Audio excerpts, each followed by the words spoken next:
Vamos lá, irmãos, dando continuação aqui ao nosso segundo dia de aula de Introdução ao Antigo Testamento 2, parte B. Agora a gente vai trabalhar bastante, meus irmãos. Quero lembrar aos irmãos, né, como é praxe, eu esqueci de falar na primeira aula, todas as nossas aulas são gravadas, tá bom? Para que a gente possa estar utilizando esse material depois, entre vocês e no seminário. Agora, voltando aqui, eu quero agora abrir o livro com os irmãos, o panorama do Antigo Testamento, do Hill e do Walton. Eu quero ler aqui no capítulo de número... quero trabalhar um pouco com vocês no capítulo de número 18, página 373. Eu vou aproveitar, já que nós temos ele aqui também, e eu vou replicar algumas páginas para facilitar a leitura dos demais irmãos aqui conosco, tá bom? Então, vamos lá. Deixa eu abrir e vou compartilhar para vocês. Página 373.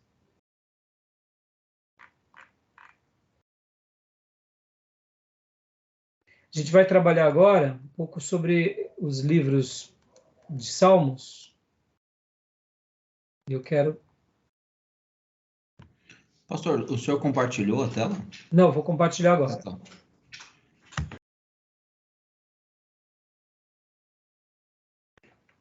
Não deu. Aqui. Deixa eu ver aqui.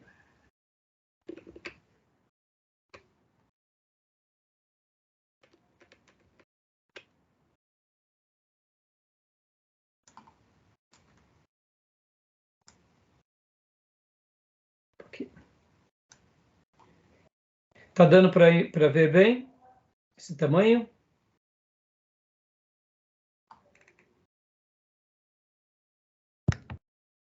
Tá sim. Tá dando, tá? Deixa eu só tranquilo. melhor aqui. Deixa eu diminuir um pouco.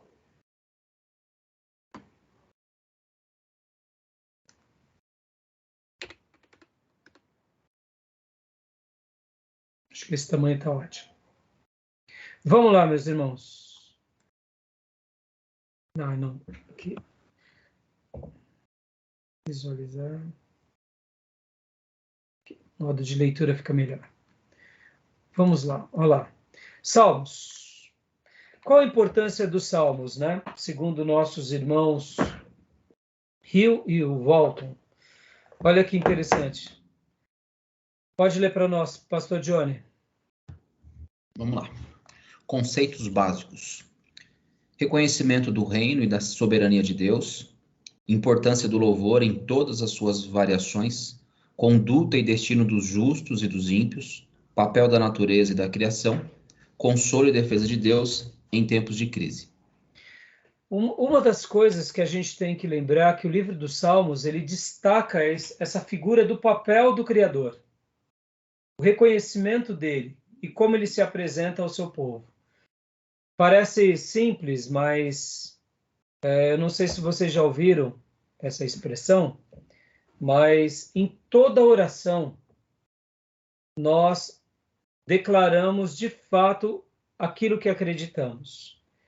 Se você quer conhecer uma pessoa e quer saber se essa pessoa ela tem um credo, essa expressão, o que é o credo, irmão? O credo é aquilo que cremos, é aquilo que confessamos. Oi, Júnior? Sugestão. Oi, Júnior? Tá falando? Não, peraí. Pensei que você estava falando conosco. Então, o que é o credo, né? Lembra do credo católico? Creio em Deus Pai Todo-Poderoso. Como que surge o credo? O credo, ele surge como uma declaração de fé. Aquilo que cremos. Mas olha que interessante. Esqueçam agora o credo, porque o credo nós estaremos trabalhando em teologia sistemática. Mas olha que interessante. Quer saber do que uma pessoa de fato ela acredita? Perceba como ela ora. A oração de uma pessoa determina a fé dessa pessoa.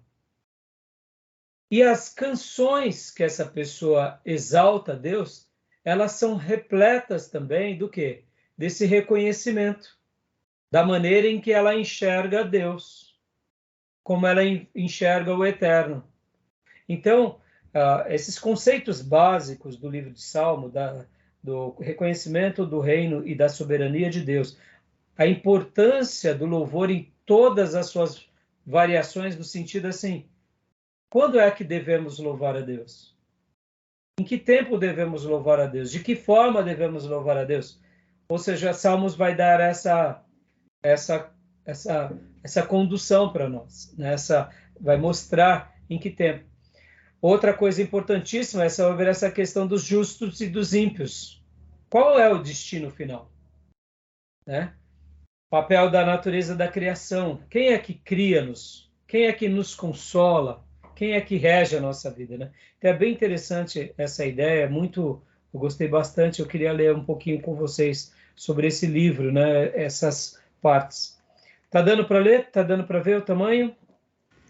Davi, ele estabeleceu a adoração contínua, né, quando ele trouxe a arca para o povo de Israel novamente. Adoração em todo o tempo. Essa é uma ideia, na realidade, é claro que o que a gente entende como contínuo, não tinha interrupção, possivelmente não é essa Ele ideia organizou, né, os grupos para que houvesse uma adoração praticamente em todo o tempo ali no tabernáculo, né, ainda tabernáculo. Então, agora é claro que a gente entende que isso possivelmente se dava às questões dos cultos, os dias de culto. Não era que os levitas eles tinham que ficar cantando lá sem parar. Sabe essa ideia? Eu entendo dessa forma, entendeu? Contínuo dessa forma. Por que eu estou falando isso? Olha que interessante, Gil. Possivelmente, os sacerdotes e os levitas, eles não tinham o hábito de louvar e adorar. Não havia uma liturgia. Não havia uma liturgia pré-estabelecida. E com o Davi, a ideia que se dá é que começou a ter uma liturgia. Entendeu? Entendi. Essa é a questão. Hoje nós não temos... como que resume-se o nosso culto? Como que é o culto cristão? Vamos lá. Começamos com uma oração, depois nós louvamos a liturgia, né? Tem um louvor. E depois? Oferta, aí depois louvor de novo, aí palavra, finaliza com louvor. Entendeu? O louvor hoje faz parte da nossa liturgia. Justamente. Você consegue, por exemplo, a aula do seminário, no máximo que nós fazemos aqui é o quê? Orar. O pastor Johnny canta também, hein? O pastor Johnny canta. A gente já cantou uma vez ou outra aqui, mas não é hábito, né? Lá no seminário nós tínhamos o Dr. Paulo, que antes de toda a aula dele, de toda oração, nós cantávamos o Shalom Adonai. Então era notório saber onde o Dr. Paulo estava dando aula, porque onde nós ouvíamos o Shalom Adonai, ele estava lá, dando aula. Ele ia começar uma turma, uma classe, irmãos, vamos começar a nossa aula, vamos cantar o Shalom Adonai, e todos cantavam o Shalom Adonai, e depois íamos para as orações. Então o Dr. Paulo, até nisso, ele marcou a nossa vida e a nossa geração. A gente vai cantar um pouquinho mais de Shalom Adonai também. Vou começar a trazer em memória isso. Mas olha só que interessante. Possivelmente, lembram daqueles 300 anos em que foi a história dos juízes? Sim. A arca esteve aonde? Aonde era o centro do culto da adoração dos judeus durante aqueles dias? Era no tabernáculo, né? E o tabernáculo estava em que cidade? O tabernáculo parou em que cidade depois das conquistas de Josué? Não vou lembrar agora. Vamos lá. Quando Eli... Kiriat Gerazim, não, né? Não. Não. Quando Eli e os filhos dele, quando Ana e Eucana vão adorar a Deus, eles vão adorar aonde? Siló. Siló. Exatamente. Siló. A arca ficou por mais de 300 anos e o tabernáculo em Siló. Siló, para o povo dos juízes para o povo de Deus, durante aqueles 300 e poucos anos, até os dias de Samuel, foi a capital da adoração. Em que cidade era Siló? Vamos lá, aos meus irmãos Gil e Dione. Aonde era Siló na geografia bíblica? Vou deixar essa pro Gil, vai. Vamos, Gil. Obrigado. E aí, lembra ou não? Eu não lembro, meu querido pastor. Não lembra, né? Tudo bem, tá perdoado, porque esses dias eu tive um branco, falei, meu Deus, onde era Siló? Eu dei um branco, falei, Siló é por aqui, mas eu não estava lembrando. Deixa eu abrir aqui para vocês, olha que legal. Siló, aqui, vocês vão ver agora, vou compartilhar. E Samuel não fala, né? Samuel o quê? Não fala Siló, mas não fala onde ela está localizada. Não, então, mas fala na cidade, né? Fala na cidade. Olha que legal. Deixa eu mostrar, deixa eu mudar a tela aqui. Olha aqui. Siló.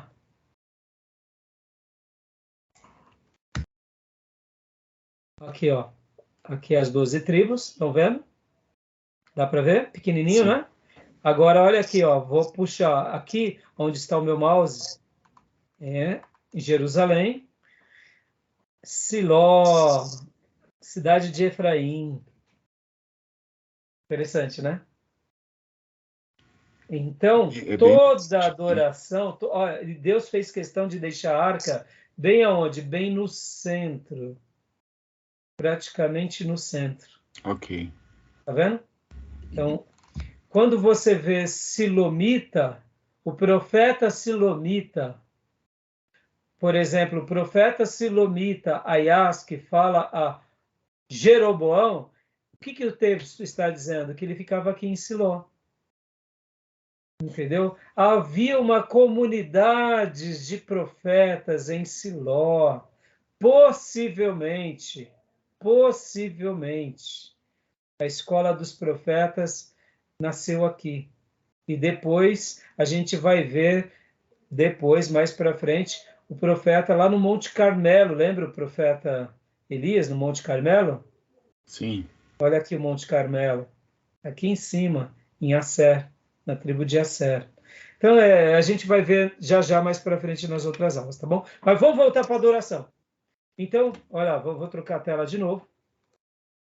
Mas eu estava falando aqui, a gente estava lendo o texto estávamos falando sobre a adoração contínua. O que possivelmente era a adoração contínua de Davi?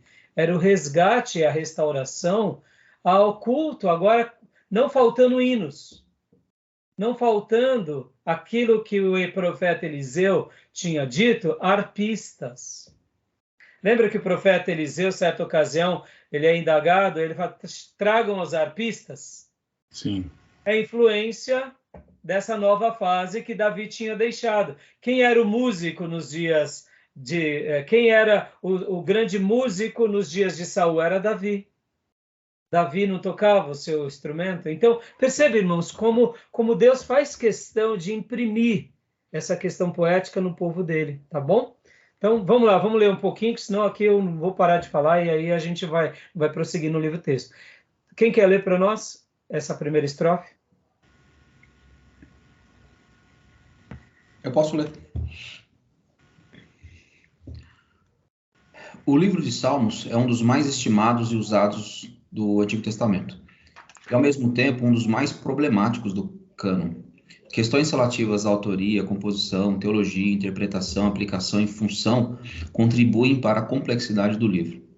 O fato de muitos cristãos, ao longo dos séculos, terem encontrado consolo em suas páginas em tempos de necessidade, sem jamais considerar essas questões, serve de testemunho do poder de Deus de ministrar por meio dos livros das Escrituras.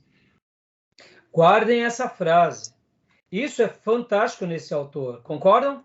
Concordo. Já que muitos cristãos, ao longo dos séculos, foram consolados, aqui já é a prova e a evidência do cuidado de Deus com o seu povo.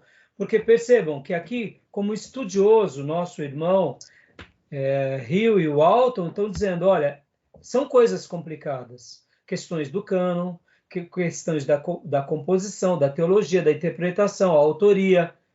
mas nem por isso Deus deixou de imprimir um poder sobrenatural sobre aquele que leu aquele texto.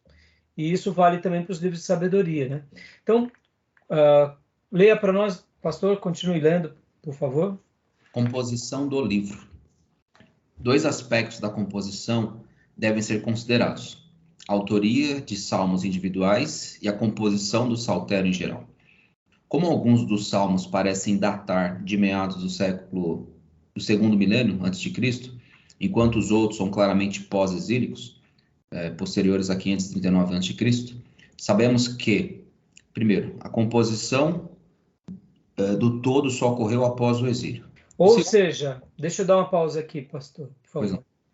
Essa ideia aqui, essa composição do todo só deu após o exílio. Isso é importante a gente saber, irmãos. Por quê? Porque o que o nosso livro-texto está querendo falar? Que essa composição fechadinha, organizada, possivelmente ela foi unida depois do cativeiro babilônico. Antes do cativeiro babilônico, poderia ser uma questão não tão bem organizada. Por quê? Porque eram muitos salmos de vários períodos distintos na história do povo judeu. No entanto, com Davi, dá para ver que houve uma reorganização, como nós lemos lá no livro de 1 Crônicas.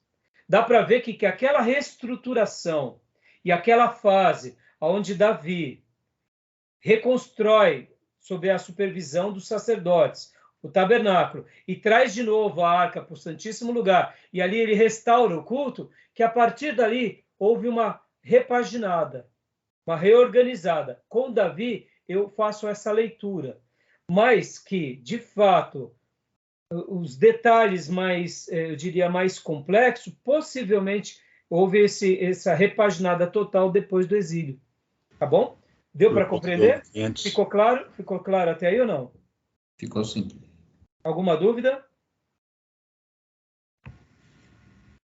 Eu não estou conseguindo ver o rosto de vocês, e nem... Então, se vocês puderem sempre falar, porque quando eu compartilho a tela aqui, não sei por que razão, irmãos, eu não consigo compartilhar e ver vocês, sabe? Então, pode continuar lendo, pastor, por gentileza? Perfeito. E segundo, o organizador, pessoa ou pessoas responsáveis por coletar e ordenar os salmos, deve ser diferenciado do autor, compositor dos salmos individuais. Usaremos os termos autor e organizador para distinguir essas funções. Então, perceba, né? Aqui a gente vai ver a maneira em que foi organizado. Irmãos, quando nós falamos agora e estamos tratando dessa questão da estrutura, eu não quero que você perca o brilho da espiritualidade, tá? Pense você nos dias de Davi, ele lendo o Salmo 90, que era um salmo de Salomão. Ele cantando junto com a comunidade dele. Não perdia a espiritualidade. A nossa estrutura, essa organização que foi criada, ela de fato, como eu posso dizer para vocês, ela foi uma estrutura que ao longo dos séculos se estruturaram com começo, com meio e com fim. Mas, por exemplo, por que o Salmo 1 está ali no lugar do Salmo 1 e ele não está no lugar do 150 e o 150 não está no lugar do Salmo 1? Já pararam para pensar? Entendeu? Há uma inteligência de ter colocado daquela forma.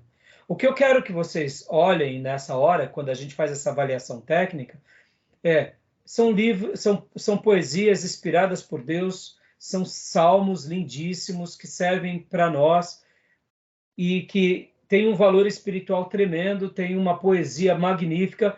Agora, essa questão da organização também tem um lado bonito como estrutura. Podem ver que hoje, quando nós pegamos os 150 salmos, ao falarmos assim, parece pouco, mas pensem, irmão, são 150 hinos. É bastante canção. É bastante poesia. Para a gente estudar elas aqui hoje, por exemplo, nessa aula, não dá tempo. Então, por isso que a nossa matéria é só introdução. Então, a gente vai estar trabalhando um pouco nisso, então foi dividido dessas duas formas, tá bom? Tudo bem até aí, meus irmãos? Está dando para entender? tá? A professora Márcia, na aula dela, ela é uma linguista brilhante. Então, irmãos, a maneira em que ela trabalha o livro dos Salmos é com muito mais detalhes, é com muito mais profundidade, até porque nessas horas, como eu falei no módulo passado, os linguistas, eles vão ter, eu diria, uma performance muito mais linda, porque, além de tudo, eles são o quê? A matéria-prima de um linguista é o quê? A gramática, é a poesia. Nessas horas, o linguista nada de braçada. Ainda mais o linguista que conhece as línguas originais. Tá bom?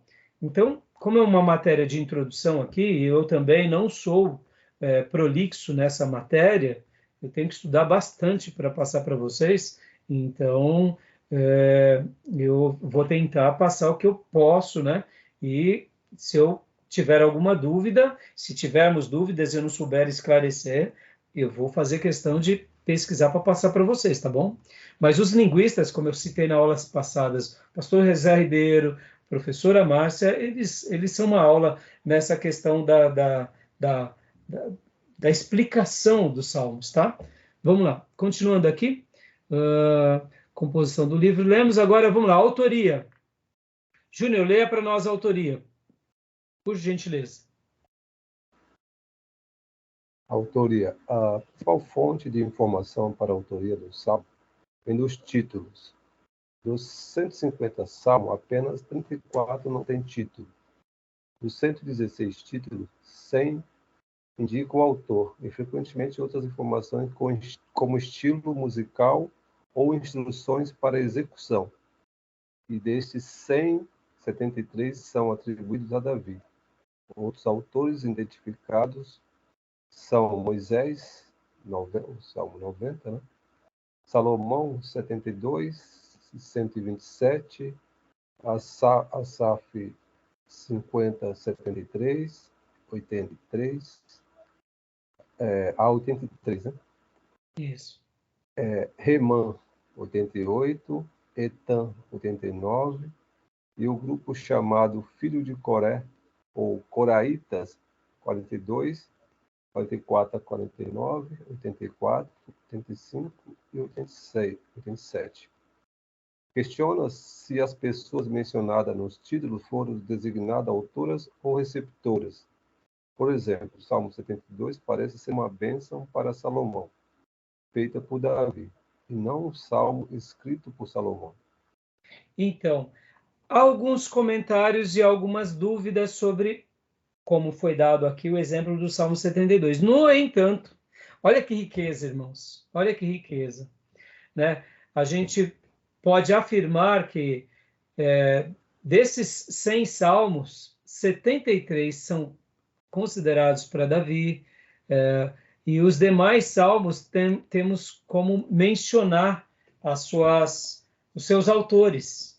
Isso é muito interessante, a não ser essa dúvida, por exemplo, do Salmo 72, mas o título e o cabeçalho dos Salmos, guardem isso, olha que fantástico, irmãos. Peguem na Bíblia de vocês agora. Isso é fantástico. Os Salmos, o cabeçalho dos Salmos, ele foi inspirado também por Deus. Em outras palavras, vamos abrir o Salmo de número 3, irmãos. Olha que fantástico. Salmo de número 3. Peguem o cabeçalho do Salmo de número 3.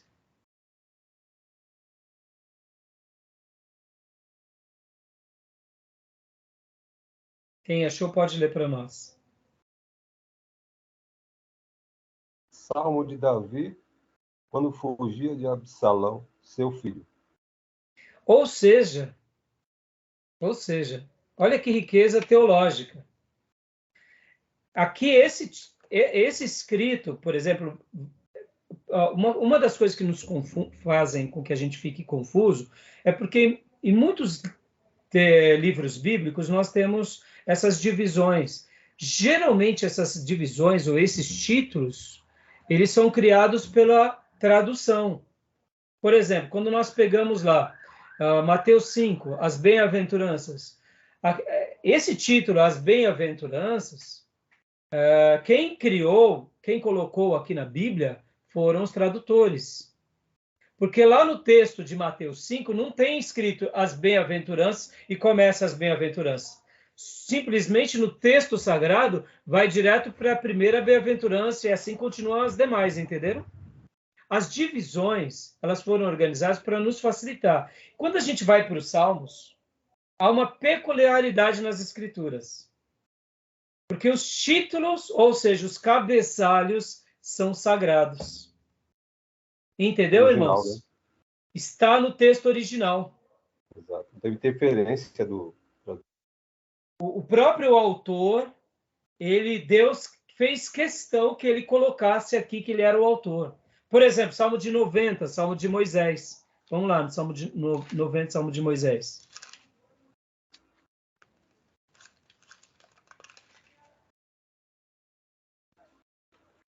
Oração de Moisés, homem de Deus. Se foi ele que colocou o cabeçalho ou não, a gente pode dizer, se não foi ele, foi Arão. Se não foi Arão, foi Josué, por exemplo, né? Mas uma coisa é certa, quando Deus permitiu com que essa poesia tivesse um autor. É com isso que a gente vê o seguinte, irmãos, indiferente da discussão se existiam muitos salmos, mas percebam que Deus foi cuidadoso ao dar uma poesia a um servo, deixou também ali os autores dessas poesias. As coisas não ficaram largadas, as coisas não ficaram soltas. Isso Deus fez questão, mesmo eles não tendo talvez uma liturgia, ali nos dias de Eli, por exemplo, e seus filhos, mas eles já tinham alguns salmos com eles. Não tinha ainda os salmos de Davi, Salomão, mas já tinha os salmos de Moisés, por exemplo. Agora, outra dúvida que fica também, irmãos, sabe Coré aqui? Os filhos de Coré? Será que é os mesmos filhos de Coré citados lá no Pentateuco? E aí, o que vocês acham? Segundo a professora, não. Acha que não, né? Acho que não. Eu também deduzo que não. Tá bom, meus irmãos? Eu deduzo que não. Mas são deduções, né? São deduções. Poderia ser? Poderia ser. Não dá para a gente afirmar e nem descartar, tá bom? Tudo bem até aí? Ficou claro essa questão? Alguma dúvida, Sim. irmãos? Alguma dúvida, algum questionamento? Só que tem algum salmo que não tem esse... O título, né? Travou seu microfone, Júnior. O 91 mesmo não tem. Tá vendo? Então, aí a gente não sabe dizer o porquê, Júnior. Por que razão Deus não permitiu? Por exemplo, o Salmo 119, por exemplo, nós não temos o autor. Eu deduzo quem é o autor, mas nós não temos. Então, assim, por que Deus não permitiu? Aí é aquela questão da soberania de Deus na vida do seu povo. Mas a gente nota que na maioria deles tem cabeçalho, tem o autor ou tem a recomendação em que tom ou que tempo era para ser cantado essa melodia. Tudo bem até aí? Tranquilo, meus irmãos? Tranquilo? Joia? Vamos prosseguir aqui na leitura. Ok, pastor. Paramos aqui. Agora, continua lendo aqui para nós, Júnior. Outros inquirem sobre a confiabilidade dos títulos. Devem ser considerados inspirados? Até os manuscritos mais antigos do Antigo Testamento contêm os títulos, embora não seja parte da composição.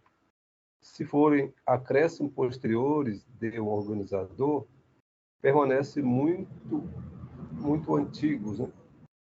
Portanto, têm direito à autenticidade. É difícil provar sua inspiração, mas intérpretes mais conservadores consideram-nos precisos. Eu, particularmente, irmãos, eu vou agora fazer um apontamento meu, tá? Por exemplo, nós vimos agora que o Salmo 3 é o Salmo de Davi quando ele foge de Absalão, certo? Deixa eu fazer um apontamento aqui para vocês agora. Vocês se lembram do episódio desse Salmo? Vocês se lembram?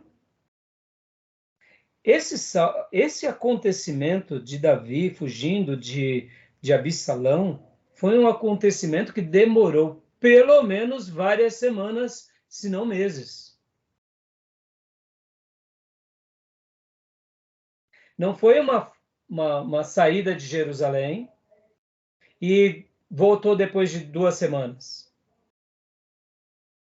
Quando nós pegamos esse salmo e fazemos a leitura no contexto da experiência de Davi, leia lá em Samuel. Fica extraordinário o salmo, irmãos. Eu, particularmente, acredito que, se foi uma inclusão posterior, foi algum sacerdote, foi algum escriba, algum levita, e não deixou de ter esse vínculo sagrado, querendo remeter o leitor, em qualquer geração, àquela experiência. Eu vou dar um breve preâmbulo do acontecimento. Durante 4 anos, Absalão ficou nas portas de Jerusalém, recebendo as pessoas e conquistando o coração das pessoas. Ele pede para Davi, só lembrando, né? Quem era Absalão? Absalão era o filho de Davi que mata Amon, porque Amon violentou Tamar. Depois dessa agressão, ele foge. E lá ele fica no reino dos seus parentes, por parte da sua mãe, porque ele era de Gessur. Davi tinha se casado com uma princesa de Gessur, que gera Absalão. Absalão foge, fica lá, e depois de muito tempo ele regressa a Jerusalém. Quando ele regressa a Jerusalém, ele fica 2 anos em Jerusalém, ainda sem ver o pai. Depois de uma situação em que o próprio Joabe cria, ele volta a ver o pai. E depois que ele volta a ver o pai, ele fica durante 4 anos em Jerusalém, nas portas da cidade, com mais 50 homens, conquistando o coração de toda a nação de Israel. E junto com esses 50 homens aliados a Absalão, ele inflama a nação de Israel, caindo na graça da nação. Porque todos os problemas eram chegados até Absalão, Absalão resolvia, e Absalão fazia com que eles voltassem. Logo, ele ganhou com o coração de toda a nação. Depois desses 4 anos, ele fala para o pai dele, pai, deixa eu fazer um voto em Hebrom, porque eu fiz um voto a Deus, e lá em Hebrom, ele leva esses 50 homens, leva mais 200 habitantes influentes de Jerusalém, e lá em Jerusalém, o que ele diz? Ele é aclamado rei, e agora toda a nação quer ele como novo rei de Israel. Davi, ao saber disso, foge com toda a sua família, e a Bíblia vai falar que ele foge a pé descalço, não deu tempo de nada. Ele passa pelo Vale do Cedron, sobe o Monte das Oliveiras, e aí ele vai para o deserto. Chegando no deserto, ele é assistido por um dos seus empregados, e depois ele vai lá para o Vale do Jaboque, para Peniel, onde ele consegue abrigo com um homem chamado Barzilai. Lá ele fica. Barzilai dá comida, dá cama, dá abrigo, e ali ele se estabelece durante um bom período. E ali começa então o quê? Uma grande perseguição de Absalão junto com as tribos, que agora nomearam rei, e agora começa o quê? Uma guerra entre Davi, os seus soldados, e os soldados de Absalão. Davi ganha aquela batalha e depois ele regressa. Ou seja, irmãos, pensem agora, eu dei só o preâmbulo, nesses 2, 3 minutos. Nesse preâmbulo, ele escreve esse salmo e escreve possivelmente outro salmo. Agora, diante desse preâmbulo, diante dessa experiência, tendo esse título, esse cabeçalho, quando a gente mergulha nesse salmo, vamos fazer a leitura do salmo agora? Vamos ver. Eu dei o preâmbulo, não dei? Agora que a gente sabe de tudo isso, vamos fazer a leitura do salmo. Eu deduzo que Davi escreveu esse salmo antes ainda da destruição do seu próprio filho, porque ele não faz menção. Ele possivelmente estava com Barzilai, ele estava buscando em Deus resposta, refúgio. Ele já tinha visto o milagre de Deus na vida dele, ele sendo salvo. Agora vamos ler o Salmo 3. Olha como essa poesia tem sentido depois dessa história, e olha como essa poesia tem mais sentido ainda quando a gente sabe desse cabeçalho. Por isso que eu, particularmente, acredito que o cabeçalho ele é sagrado. Ele também foi inspirado. Estão entendendo, irmãos? Que é para deixar uma marca, para a gente ir para a história, para a gente tentar visualizar a vida de Salomão, de Davi, juntamente com toda a sua família, com todos os seus filhos, com todos os seus soldados, diante de tudo que aconteceu. Maísa, leia para nós o Salmo 3, por gentileza. Sim, Salmo 3, Salmo de Davi quando fugiu de seu filho Absalão. Senhor, muitos são os meus adversários, muitos se rebelam contra mim. São muitos os que dizem ao meu respeito, Deus nunca o salvará.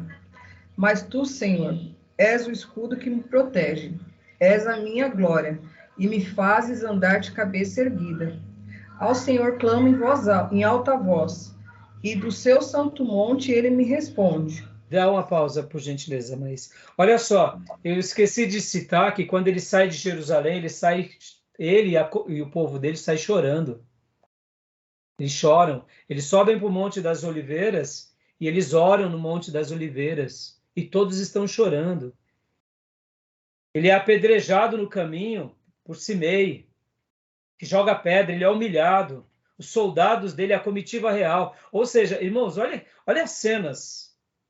Estão entendendo? Quando a gente lê a história, e a gente vê agora, e ele está compondo esse salmo aqui, a impressão que dá é que ele está no presente, mostrando o seguinte, olha, eu estou aqui seguro, Deus vai me socorrer, mas as provações que vieram sobre mim foram imensas, né?